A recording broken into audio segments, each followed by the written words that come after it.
तो आज की इस वीडियो के अंदर मेरे पास ये मोटोरोला का नया G96 स्मार्टफोन है। ये एक 5G फोन है जिसका 8/128GB का प्राइस 18,000 रुपए है। अब देखा जाए तो इससे 4,000 रुपए एक्स्ट्रा डाल के मैंने एक फोन को बहुत ज्यादा रिकमेंड करा है, वो भी मेरे पास है। ये है Vivo का T4 और इसका प्राइस 22,000 रुपीज है 8/128GB का। तो सेम वेरिएंट के लिए आपको 4,000 रुपए एक्स्ट्रा पे करने पड़ेंगे। लेकिन इसके अंदर आप प्रोसेसर देखोगे तो इसमें स्नैपड्रैगन 7S Gen 3 प्रोसेसर मिलता है, वहीं मोटोरोला के पास स्नैपड्रैगन 7S Gen 2 प्रोसेसर दिया गया है। बाकी का हार्डवेयर दोनों में लगभग सेम है। UFS 2.2 की स्टोरेज टाइप है, LPDDR4X रैम है। तो यहाँ पर आज की इस वीडियो के अंदर जानेंगे क्या मोटोरोला ने जो फोन निकाला है 18,000 रुपए में ये बाय करना चाहिए या 4,000 रुपए इस Vivo के फोन पे वर्थ रहेंगे। तो वीडियो पूरी देखना, काफी इंटरेस्टिंग होने वाली है। सारे पॉइंटर्स मैंने लिखे हैं, सारी चीजें क्लियर करूंगा और इस तरीके की अनबायस्ड वीडियो देखने के लिए चैनल सब्सक्राइब मार देना। अब देखो, सबसे बड़ा डिफरेंस तो इन एंड फील में ही आ जाता है। यहाँ पर मैं अपनी पर्सनल ओपिनियन बताऊं, मोटोरोला काफी स्लीक है, पतला फील होता है Vivo के कंपैरिजन में, एंड यहाँ पर इसकी ग्रिप भी ज्यादा अच्छी बनती है। रीजन काफी क्लियर है, इसके पास वीगन लेदर टेक्सचर है बैक पर जो काफी अच्छा फील होता है इसके कंपैरिजन में। ये अलग ही लगता है कि प्लास्टिक बिल्ड है।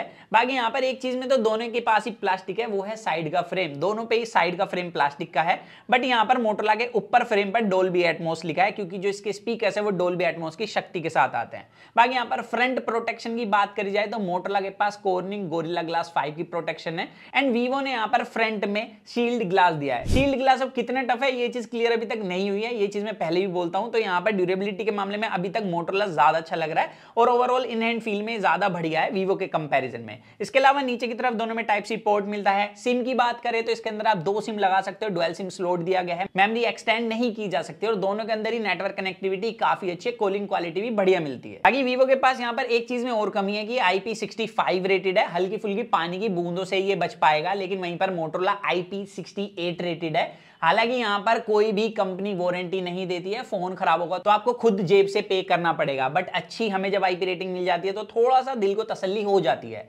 इसके अलावा जो Vivo का फोन है मिलिट्री रेटिंग के साथ भी आता है, तो ये बात इसके पास भी अच्छी मिल जाती है। तो ये बात हो गई इन एंड फील और बिल्ड की। अब जैसे आप दोनों की डिस्प्ले देखोगे यहाँ पर एक मेजर डिफरेंस आ जाता है। मैं पर्सनली बताऊं ना, मेरे को 360 कर्व डिस्प्ले पसंद नहीं है। इनफैक्ट मैं देखता हूं मेरे जो काफी सारे व्यूअर्स हैं, आप लोग भाई लोग, तो वो कमेंट में लिखते हैं कि 360 कर्व से तो फ्लैट डिस्प्ले दे दें, वो ज्यादा बेहतर रहेगा। एंड ये चीज ना फील भी होती है। जब आप Vivo का फोन देखोगे तो इसके पास 360 कर्व मिलता है, वहीं पर मोटोरोला के पास नॉर्मल कर्व दिया गया है। अब नॉर्मल कर्व ज्यादा प्रैक्टिकल लगता है, ज्यादा अच्छा लगता है जब आप फ्रंट से डिस्प्ले को भी देखोगे। वहीं पर Vivo का जो 360 कर्व है, इसकी वजह से ना एक फुल व्यू एक्सपीरियंस भी मिस होता है, ऐसा मुझे लगता है। क्योंकि यहाँ पर अगर आप साइड के बेजल देखोगे तो ये मोटोरोला के कंपैरिजन में ज्यादा फील होते हैं और डिस्प्ले उतनी अच्छी लगती भी नहीं है। हालांकि यहाँ पर अगर आप डिस्प्ले साइज देखोगे तो मोटोरोला के पास 6.67 इंच की POLED डिस्प्ले मिलती है, Vivo के पास वहीं पर 6.77 इंच की OLED डिस्प्ले दी गई है। दोनों ही डिस्प्ले 1 बिलियन कलर शो कर सकती हैं, लेकिन मोटोरोला की डिस्प्ले के पास जो एक तगड़ी एडवांटेज है वो है 144 हर्ट्ज का रिफ्रेश रेट, जो Vivo के अंदर नहीं मिलता है। Vivo के पास 120 हर्ट्ज का रिफ्रेश रेट है।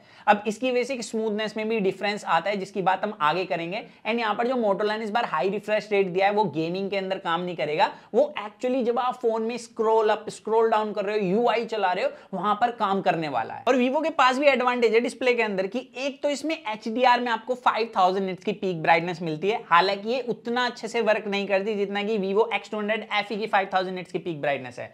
अब पीक ब्राइटनेस HDR कंटेंट के टाइम पर काम करती है, इसके अंदर आप HDR कंटेंट देख सकते हो क्योंकि ये सपोर्ट करता है। लेकिन मोटोरोला की डिस्प्ले भी HDR कंटेंट स्ट्रीम नहीं करा सकती। लेकिन मोटोरोला के पास जो HBM ब्राइटनेस मिलती है 1600 निट्स की है, वहीं पर Vivo के पास HBM ब्राइटनेस सिर्फ 1300 निट्स की मिलती है। अब HBM ब्राइटनेस काम करती है आउटडोर विजिबिलिटी के लिए और इंडोर जब आप फोन को चला रहे हो उस टाइम पर, तो उस कंडीशन के अंदर सिर्फ ऑन पेपर ही नहीं, यहाँ पर प्रैक्टिकल यूजेज में भी जो मोटोरोला की डिस्प्ले वो ज्यादा ब्राइट है। इनफैक्ट अगर आप कोई कंटेंट देख रहे हो, देखो HDR के टाइम पर सीधे तौर पर जो Vivo की डिस्प्ले है वो ज्यादा ब्राइट है। कलर्स की बात करूं, यहाँ पर कलर्स डेफिनेटली मोटोरोला के वेल ट्यून्ड है, यहाँ पर आप देख सकते हो, क्योंकि इसके कलर्स ज्यादा अच्छे हैं, विविड है, सैचुरेटेड है। Vivo की डिस्प्ले इसके सामने थोड़ी सी फीके लगती है और सिर्फ HDR के टाइम पे नहीं, यहाँ पर अगर आप नॉर्मल कंटेंट देख रहे हो उसमें भी अच्छा खासा डिफरेंस मिल जाता है। एक तो Vivo की डिस्प्ले में एक हल्का सा रेड टिंट है, जिसकी वजह से जब आप नॉर्मल कंटेंट देख रहे हो, कोई व्लॉग देख रहे हो, तो वो स्किन को थोड़ा सा रेड कर देता है, चेंज कर देता है। मोटोरोला नहीं करता, मोटोरोला के अंदर अपना एक नेचुरल टोन है जो कि कलर्स को चेंज नहीं करता करता है और काफी खूबसूरत दिखाता है, और ये चीज आप यहाँ से खुद भी देख सकते हो। और ये रेड टिंट सिर्फ ऐसे नहीं है, कंटेंट देखते हुए मिलेगा, जब आप नॉर्मली फोन को चला रहे हो उस टाइम पर भी वीवो की डिस्प्ले में आपको एक रेड टिंट नोट हो जाएगा। बट वीवो की डिस्प्ले के पास एक चीज काफी अच्छी है, वो है PWM डिमिंग। इसके पास 3840 हर्ट्ज की PWM डिमिंग मिलती है, मोटोरोला के पास 720 हर्ट्ज की PWM डिमिंग मिलती है, जिसकी एडवांटेज क्या है, जब आप लोएस्ट ब्राइटनेस में रात को फोन चला रहे हो तो वीवो की डिस्प्ले में उस टाइम पर कम फ्लिकरिंग होगी। तो ओवरऑल अगर आप नंबर वाइज जाओगे तो वीवो आपको कुछ चीजों में डेफिनेटली अच्छा लगेगा, लेकिन ओवरऑल जो एक्सपीरियंस है डिस्प्ले का भाई, वो मोटोरोला का ज्यादा सॉलिड है। इनफैक्ट जब मैं कंटेंट देख रहा था तो भाई मोटोरोला के पास जैसे कि स्टीरियो स्पीकर्स मिलते हैं, वीवो ने यहाँ पर कॉस्ट कटिंग करी है, इसके अंदर मोनो स्पीकर्स हैं, और मोटोरोला के जो स्पीकर्स हैं ये डोल्बी एटमॉस की शक्ति के साथ आते हैं, जो काफी लाउड हैं, लाउड के साथ अच्छा बेस मिलता है, मिड टोन्स भी बढ़िया है। अब मैं कहना क्या चाहता हूँ वो आप यहाँ सुन सकते हो।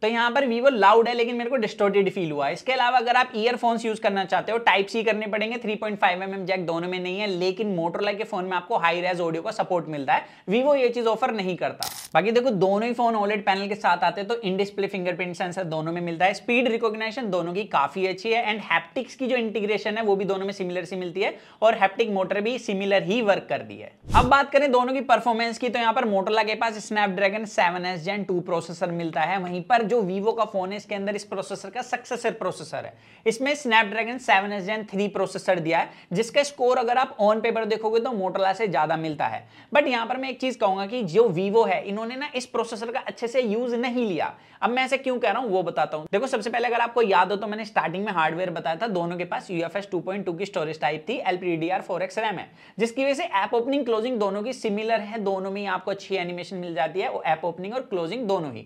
लेकिन यहाँ पर जो मोटोरोला का फोन है इसमें 144 हर्ट्ज का रिफ्रेश रेट ज्यादा अच्छी स्मूथनेस प्रोवाइड कराता है वीवो के 120 हर्ट्ज के कंपैरिजन में, और ये साइड बाय साइड आप अच्छे से एक्सपीरियंस कर सकते हो। खैर इन चीजों को अगर मैं साइड भी कर दूं और यहाँ पर मैं बात करूं दोनों के नॉर्मली UI को जो चलाने का एक्सपीरियंस है वो मोटोरोला के अंदर ज्यादा अच्छा है, क्योंकि इसके पास क्लोज टू स्टॉक एंड्रॉइड मिलता है जो कि ज्यादा अच्छे से ऑप्टिमाइज है वीवो के कंपैरिजन में। वीवो के पास जो फन टच OS है ये थोड़ा ओल्ड भी फील हो रहा है, और ये चीज मैं काफी टाइम से बोलता आ रहा हूं, हालांकि इनकी लीक सारी निकल करके ये ओरिजिन OS लाने वाले हैं, लेकिन कब लाएंगे, 4 साल से सुन रहे हैं हम ये चीज।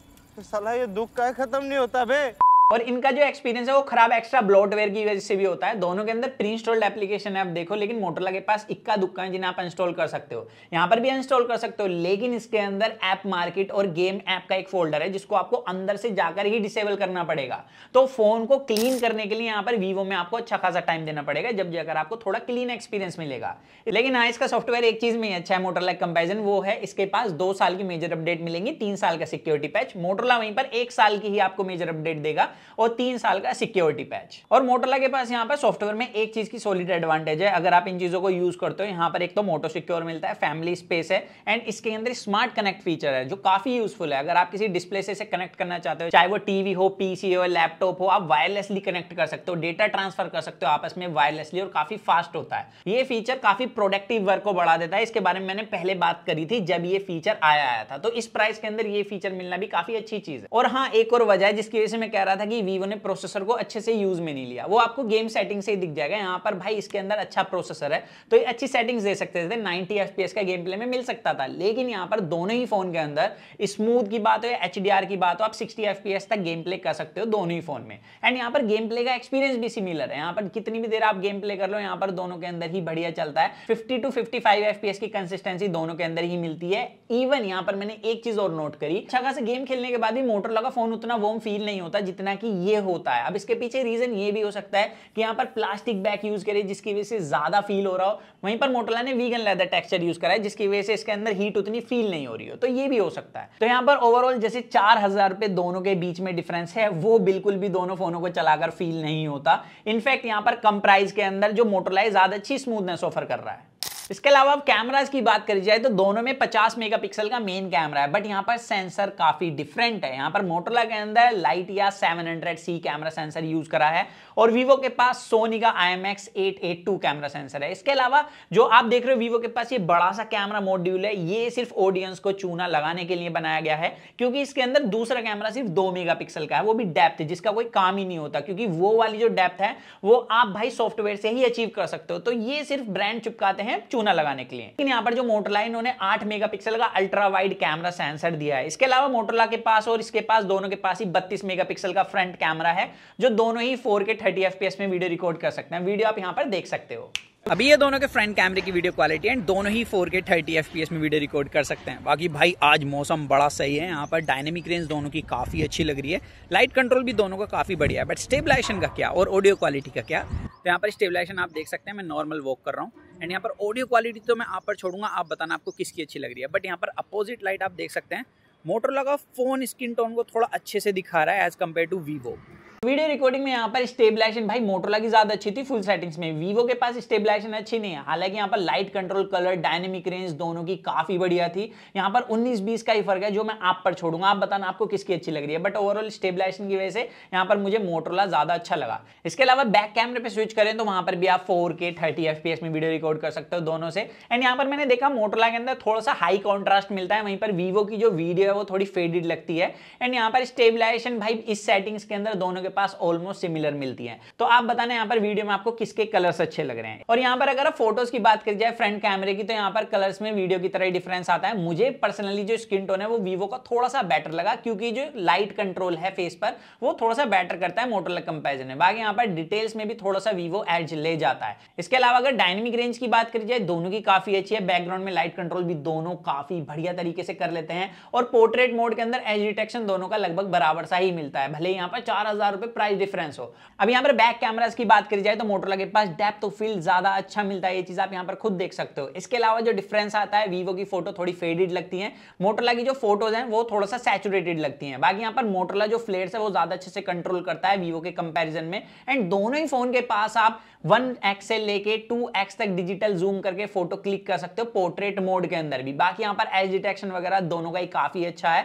बस यहाँ पर जो मोटोरोला है इसमें आपको जो ब्लर है वो 1 पर सेट करके रखना है, जब ये थोड़ा सा बेटर ब्लर लेगा, नहीं तो ये थोड़ा अननेचुरल लगता है। ये मेरी पर्सनल ओपिनियन है। इसके अलावा मोटोरोला के जो कलर्स हैं वो ज्यादातर लोगों को ज्यादा अच्छे लगे हैं, और इसका जो HDR हिट है वो ओवर नहीं करता, वीवो को काफी टाइम ओवर हिट भी कर देता है, ये चीज आप यहाँ क्लियरली देख सकते हो। और मोटोरोला के पास जैसे एडिशनल 8 मेगापिक्सल का अल्ट्रा वाइड है, तो उसकी फोटोज आप यहाँ पर देख सकते हो 8 मेगापिक्सल के हिसाब से काफी अच्छी फोटो ले रहा है। और ये 8 मेगापिक्सल का कैमरा एज अ मैक्रो भी आप यूज कर सकते हो, और ये काफी अच्छी फोटोज कैप्चर कर रहा है। लेकिन वहीं वीवो के पास इस तरीके की कोई एडिशनल एडवांटेज नहीं है। लेकिन जहां पर अब वीवो बाजी मार जाता है वो है इसकी बड़ी बैटरी। इसके पास 7300 mAh की बैटरी मिलती है with 90 watt fast charging. Motorola वहीं पर 5500 mAh की बैटरी ऑफर करता है विद 33 वॉट फास्ट चार्जिंग। हालांकि पतले फोन के हिसाब से मोटोरोला ने यहाँ पर बैटरी कैपेसिटी काफी अच्छी दी है, आराम से एक दिन निकाल देगा। लेकिन यहाँ पर बैटरी बैकअप के मामले में इन दोनों फोन में वीवो ज्यादा सॉलिड है। तो यहाँ पर ओवरऑल कंक्लूजन की बात करी जाए तो अगर आपके लिए ओवरऑल सिर्फ बैटरी मैटर करती है तो डेफिनेटली आप इसकी तरफ जा सकते हो। लेकिन अगर आपको पैसे बचाने और आपको इसकी टक्कर का फोन चाहिए कम पैसों के अंदर, मतलब 20,000 रुपए में अगर बेस्ट फोन चाहिए, तो यहाँ पर मैं सीधा इसको सजेस्ट कर सकता हूँ। इवन ये काफी सारी चीजों में इससे बेटर भी था, वो चीज आप यहाँ देख सकते हो। तो बस यही था आज की इस वीडियो के अंदर। बाकी आप बताना आपको वीडियो कैसी लगी, और इस तरीके की वीडियो देखना पसंद है अनबायस्ड तो चैनल सब्सक्राइब करना, वीडियो लाइक करना। मेरा नाम है पीयूष, तो मिलते हैं जल्दी कूल और एक्साइटिंग वीडियो में। जब तक के लिए जो मन में आएगा ऐसा करें। To watch your heart, stay tuned with that box guys.